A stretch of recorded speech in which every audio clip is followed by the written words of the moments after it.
სტუდენტური დასაქმება სამთო ახალგაზრდული ბანაკი შემეცნებითი ტურები საქართველოში. ბათუმის მერია საზაფხულო ღონისძიებების განხორციელებას იწყებს. სტუდენტური დასაქმების პროგრამაში წელს 300 სტუდენტის ჩართვა იგეგმება. პროგრამაში მონაწილეობა 18-დან 27 წლამდე ასაკის ნებისმიერ სტუდენტს შეუძლია, რომლებიც მერიის მიერ შემუშავებული კრიტერიუმებით შეირჩევიან. შერჩევა 5 კრიტერიუმის მიხედვით აკადემიური მოსწრების მქონე, სოციალურად დაუცველი ოჯახების, დედმამით ობოლი, მრავალშვილიანი დევნის სტატუსის მქონე სტუდენტებიდან მოხდება. პროგრამა ორ ეტაპად განხორციელდება. სტუდენტთა ანაზღაურება კი 300 ლარი იქნება. რაც შეეხება ზემოთ ხსენებულ ორ პროგრამას, იქ სტუდენტები აპლიკაციის შევსების შემდეგ გასაუბრების გზით შეირჩევიან.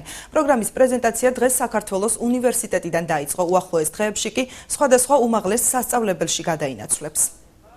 პირველი ღონისძიება დაიწყება სტუდენტური დასაქმება, რეგისტრაცია 23 ივნისიდან და შემდგომ მოყვება სამთო ახალგაზრდული ბანაკი და შემეცნებითი ტურები. შერჩევა მოხდება კომისიის გზით, ორი პროგრამა, რომელიც კომისიის გზით უნდა მოხდეს შერჩევა, ხოლო სამთო სტუდენტური დასაქმება უკვე გვაქვს კრიტერიუმები და იმის მიხედვით ჩაირიცხება სტუდენტები ამ პროგრამაში. წელს ვიღებ ალბათ მონაწილეობას დასაქმების პროგრამაში და მოხარული ვარ, რომ გვეძლება სტუდენტების საშუალება, რომ მივიღოთ ასეთ პროგრამებში მონაწილეობა.